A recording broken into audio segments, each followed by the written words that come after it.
तो इसमें काफ़ी सारे सिस्टम्स इन्वॉल्व होते हैं। प्राणायाम जब करते हैं तो हमारे सांस, हमारे लंग्स और बॉडी के जो दूसरे न्यूरो ब्रेन, और उसके अलावा जब कपालभाति करते हैं तो पेट से संबंधित और बॉडी के जो डिफरेंट सिस्टम्स हैं वो काम कर रहे होते हैं। उनको ज़रा एक बार जानने की कोशिश करते हैं। नए साधक उसको पहली बार सुन रहे होंगे, जो पुराने साधक हैं वो उसको रिवाइज उनके लिए हो जाएगा। तो हम उसको याद करने के लिए हमने एक फार्मूला बना रखा है। हमने पूरे योग सिस्टम्स जो हैं, योगा की जो ट्रेनिंग हमारी हुई थी, तो हमने हर चैप्टर के फार्मूले बना रखे थे। तो ये भी एक फार्मूला है इसको याद करने के लिए। तो जैसे शरीर की शेप होती है, पेट की शेप ड्रम के आकार की, तो ड्रमर ई आर उसमें ऐड किया, ड्रम जिस ई आर, जैसे प्लम्बर ऐड करते हैं तो प्लम्बिंग के कनेक्टेड हो जाता है, तो हम ड्रमर मतलब हम ड्रम से कनेक्टेड हो गए। तो ड्रमर उसको हमने मल्टीपल प्लूरल कर दिया, ड्रमर्स, और फिर उसके आगे CLN 3 लेटर और ऐड कर दिए, तो टोटल बन के 10 लेटर हो जाते हैं। तो हम कोशिश करेंगे ये जानने की कि ये 10 लेटर से हमारे बॉडी के 10 सिस्टम्स बनते हैं, और वो 10 सिस्टम्स के नाम हम जानेंगे। फिर उसका एक एक करके फंक्शंस भी जानेंगे, और फंक्शंस जानने के बाद हमें और ज़्यादा अवेयरनेस आएगी कि हम ये सब चीज़ें करते क्यों हैं, हम प्राणायाम करते क्यों हैं, हम ये स्ट्रेचिंग करते क्यों हैं, सूक्ष्म व्यायाम करते क्यों हैं, इनका रीज़न क्या है, why we should do it. सिर्फ एक क्लास को एंगेज करने के लिए।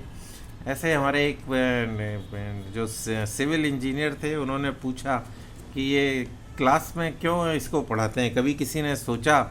तो उसके बाद उन्होंने उसका जब जवाब दिया तो और स्टूडेंट्स को क्लैरिटी हुई कि हम क्यों इन चीज़ों को पढ़ते हैं।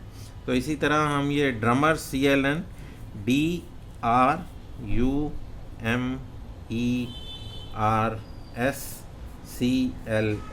ये मैंने 10 वर्ड, 1 2 3 4 5 6 9 10 सिस्टम्स, इसको आप बॉडी सिस्टम्स कह सकते हैं, मैंने लिख लिया है। आप चाहें तो लिख सकते हैं, नहीं तो मैं इसकी फ़ोटो आपको भेज दूँगा। तो D से हमारा डाइजेस्टिव सिस्टम होता है, यानी कि जो हमारा दया दीदी जुड़ गई हैं, तो डाइजेस्टिव सिस्टम मैं इसको क्विकली ख़त्म करूँगा और फिर दया दीदी को इनवाइट करेंगे अगर वो कुछ भजन या कुछ अपना स्वाध्याय के ऊपर डिस्कशन करना चाहें। D is digestive system. जो R है ये स्टैंड फॉर रेस्पिरेटरी सिस्टम, जो हमारा सांस से कनेक्टेड है, रेस्पिरेटरी सिस्टम। तीसरा जो U है उसका मतलब यूरिनरी सिस्टम है, और यूरिनरी सिस्टम आप अभी नोट कर लें। M muscular system, muscular muscles से रिलेटेड है, हमारी बॉडी में कितनी तरह की मसल्स होती हैं उससे ये कनेक्टेड है, muscular system. Then next is E is endocrine system, endocrine system, ये हमारे जितने बॉडी के हार्मोन्स रिलीज़ होते हैं वो सिस्टम एंडोक्राइन सिस्टम कहलाता है।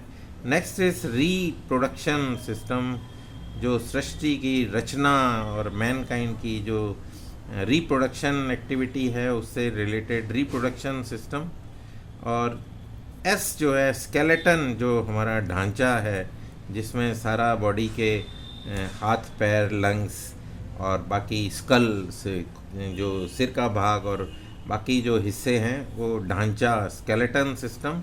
Then next is CLN 3 word add किए थे, तो C इज़ सर्कुलेटरी सिस्टम, जहाँ पे हार्ट से लेके और ब्लड का सर्कुलेशन पूरी बॉडी में, और 5 तरह की वायु भी सर्कुलेट करती हैं, तो इस पर भी जिक्र कई बार कर चुके हैं। 5 तरह की वायु राजेश जी बार बार बताते रहते हैं प्राणायाम के दौरान, और इसके आगे पीछे भी इसका जिक्र सुबह भी करते हैं, शाम को भी कई बार कर चुके हैं।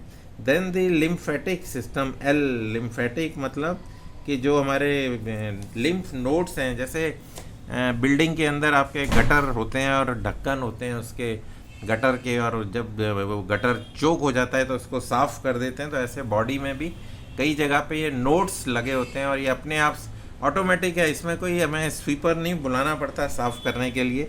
अगर हम योगा प्राणायाम करते रहेंगे तो ये अपने आप साफ़ होते रहेंगे और शरीर से गंदगी बाहर जाती रहेगी। तो लिम्फेटिक सिस्टम, और बाद में जो अभी आपने प्राणायाम किया उससे न्यूरो सिस्टम पे इसका असर हुआ। तो न्यूरो सिस्टम, तो ऐसे 10 system, digestive system, respiratory system, urinary system, muscular system, endocrine system, reproductive system, skeleton system, then circulatory system, lymphatic system और न्यूरो सिस्टम। ये 10 सिस्टम्स अगर आप समझ लेंगे तो आपको अपनी बॉडी पूरी समझ आ जाएगी, और बॉडी जब समझ आ जाएगी तो जब आप क्रिया करेंगे तो आपको पता लगेगा कि मैंने किस तरह करनी है ठीक तरीके से, ताकि मेरे सिस्टम्स जो हैं वो रेस्पॉन्ड करते रहें। उनके अंदर एक हार्मनी, एक रिलेशनशिप रहता है। एक भी सिस्टम इसमें से आउट, जैसे कि आपका डाइजेस्टिव सिस्टम ही सपोज आउट हो गया, आपको लूज मोशन लगे तो आपका उठना बैठना मुश्किल हो जाता है। आपके अंदर पानी की अगर डिहाइड्रेशन हो गया तो आपकी even it can cause death also in some cases, अगर ये सीरियस हो जाता है तो। इसी तरह कोरोना में आपने देखा होगा, रेस्पिरेटरी सिस्टम, ऑक्सीजन की कमी हो गई तो लोगों की डेथ हो गई। किडनी लोगों की फेल हो जाती है तो किडनी, यूरिनरी सिस्टम में किडनी का काफ़ी रोल रहता है। इसी तरह हर सिस्टम के अंदर एक ना एक पार्ट हमारा बॉडी का इन्वॉल्व होता है, और जब हम ये क्रियाएं करते हैं या कपालभाति करते हैं या न्यूरो सिस्टम के लिए हम अनुलोम विलोम करते हैं, तो हमारी बॉडी जो है सारे सिस्टम्स को हार्मनी के अंदर एक रिलेशनशिप, यानी कि बॉडी जो है सारे सिस्टम हार्मनी में काम करते हैं, तो आपकी हेल्थ जो है वो अच्छी रहती है। एक भी system out of order we can not afford. Even nail जो है एक बार काट के देखो, अगर ज़्यादा कट जाता है तो आपको 3-4 दिन वो भी तंग करता रहता है। तो आप इन सिस्टम्स के बारे में अवेयर हो जाएं, और इसके साथ जब क्रियाएं करेंगे तो आपको इसका और ज़्यादा बेनिफिट मिलेगा, और इस बेनिफिट को आप फील करें, महसूस करें, लोगों तक पहुंचाएं, दूसरों को बताएं। आज के लिए इतना ही रखते हैं। आप सभी का धन्यवाद। दया दीदी जुड़ गई हैं, दीदी ओम, और आप आगे कुछ स्वाध्याय या भजन के द्वारा हमें। बहुत ही अच्छा। और मैं विचार रखे और एक एक क्रिया को समझाना, एक एक अंग के बारे में बताना, यही योग कक्षा का फायदा है। आज ये सारी भाई जी आए हुए थे, उनके सामने यही बात कह रही थी। ऑनलाइन